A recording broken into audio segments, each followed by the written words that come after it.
welcome back to your daily dose of ancient wisdom. We continue today our reading of Srimad Bhagavata, Book 1, Discourse 14.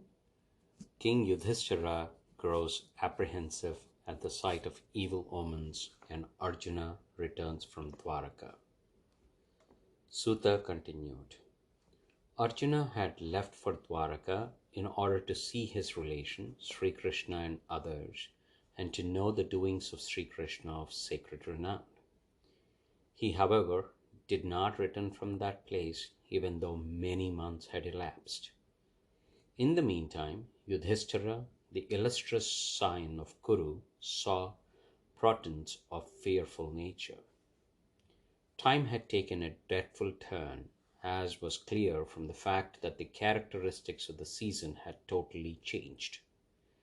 People had taken to sinful ways of living, their hearts possessed with anger, greed, and falsehood. Their dealings had become crooked.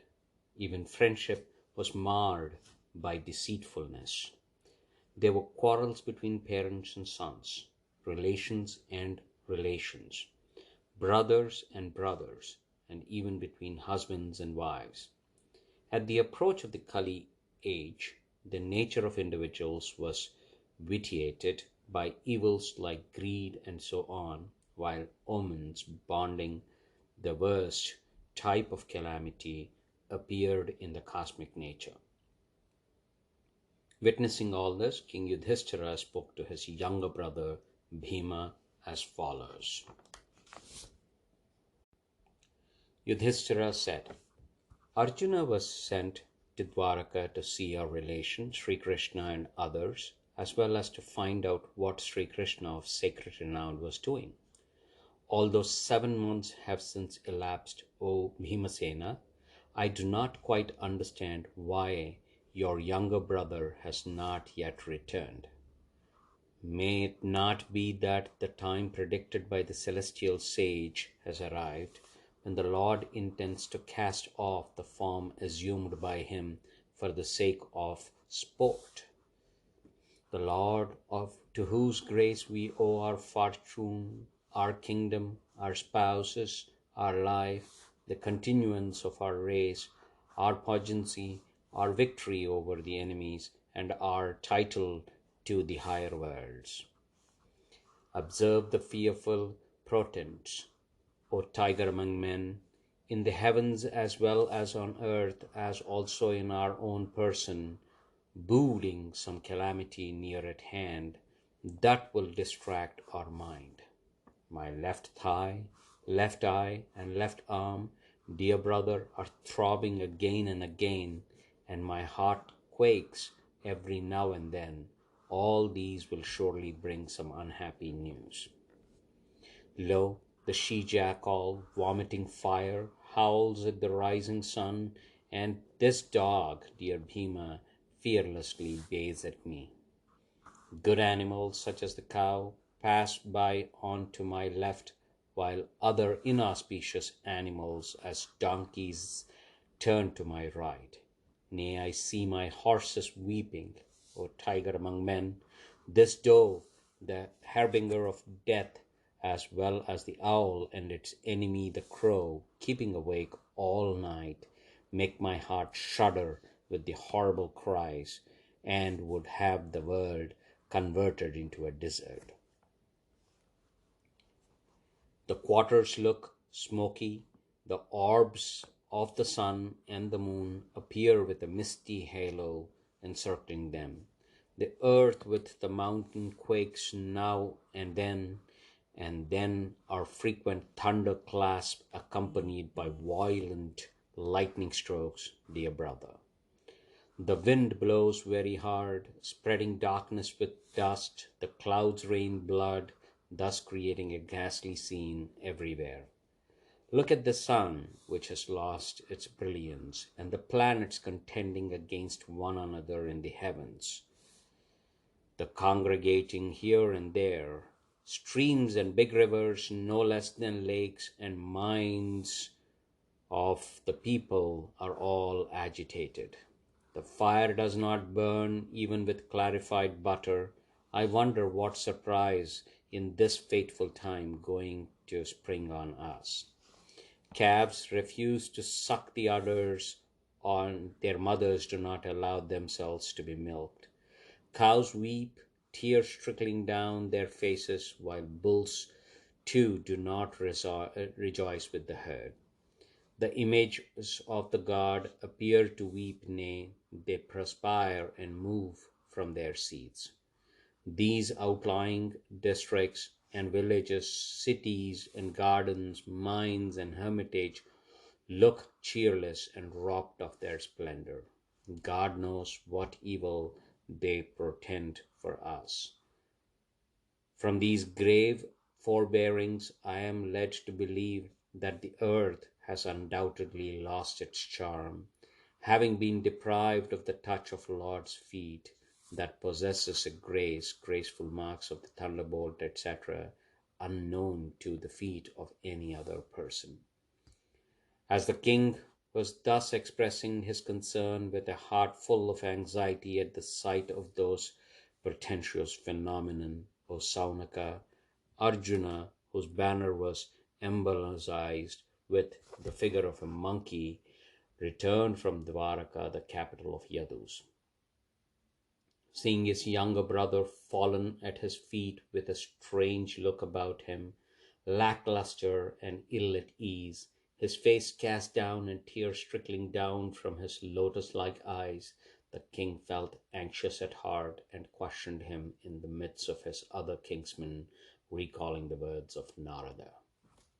Yudhisthira said, "Are our relations the Madhus, the Bhojas, the Dasarhas and Arhas, the Sattvas, the Andhakas, and the Vrishnis happy in Dwaraka, the capital of Anarthas?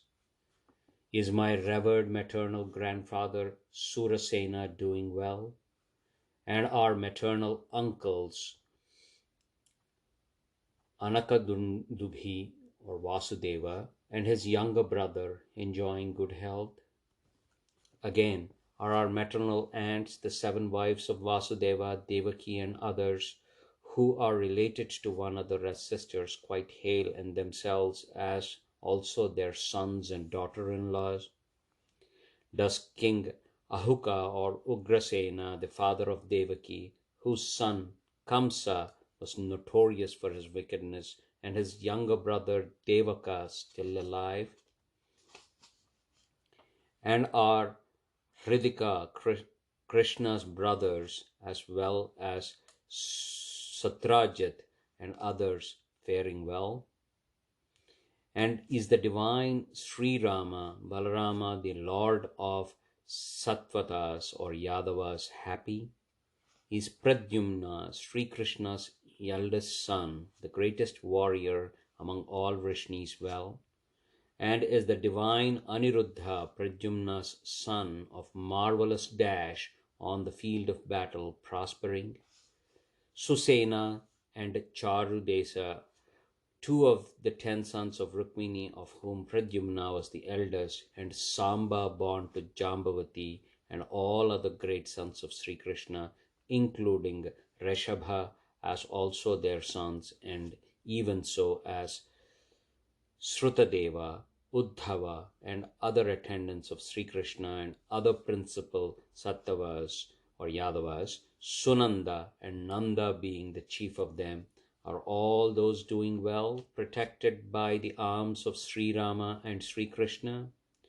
Do they ever inquire after our welfare, bound as they are by the ties of affection to us?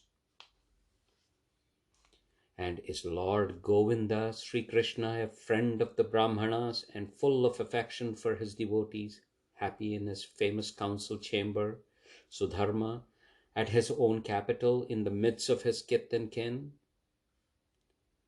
It is for the protection and the prosperity and the well-being of the worlds that the prime person Sri Krishna is living in the milk ocean of Yadava race, and his constant compassion, Lord Ananta Sri Balarama, respected by all the Yadus, revel like the attendants of Lord Vishnu in their own city of Dwaraka, protected by his long arms, virtue of their service at his feet, with their regard as their foremost duty. Satyabhama and other 16,000 and odd spouses of Lord prevailed on the latter to conquer gods on the field of battle, and carried by force the objects of sense enjoyment, such as the celestial Parijata tree, sought by the gods themselves and fit to be enjoyed by the goddesses Sesi, the spouse of Indra, the wielder of the thunderbolt. May the great Yadava warriors who depend on the might of his stout arms always fearlessly tread the council chambers known by the name of Sudharma, which was snatched by force from Indra and was worthy of the foremost gods. Are you enjoying good health yourself, dear Arjuna? You seem to have lost the brightness of your countenance. Did you fail to receive proper attention, or were you ever treated with disrespect during your prolonged stay at Dwaraka, dear brother? I hope no one tormented you with words devoid of love and full of inauspicious import. Did you ever fail to gain the prayer of the suppliants who approached you with some hope, or to give something which you might have promised of your own accord? I hope you have never turned away any Brahmana, child, cow, aged or ailing man, any woman, or any creature whatsoever that might have approached you for protection, noted as you are for affording shelter to the needy. I am sure you never shared the bed with a woman unworthy of you, nor did you copulate flippantly with women worthy of you. I further hope that you were not vanquished while on your way back by your equals nor by your inferiors. Did you ever take your meal ignoring the aged or children deserving to be fed? Or did you perpetrate any loathsome act which was unbecoming of you? Or is it that you have been torn from your evermost beloved and intimate friend and relationship, Sri Krishna, and thus considered yourself desolate? For there can be no other cause of your agony.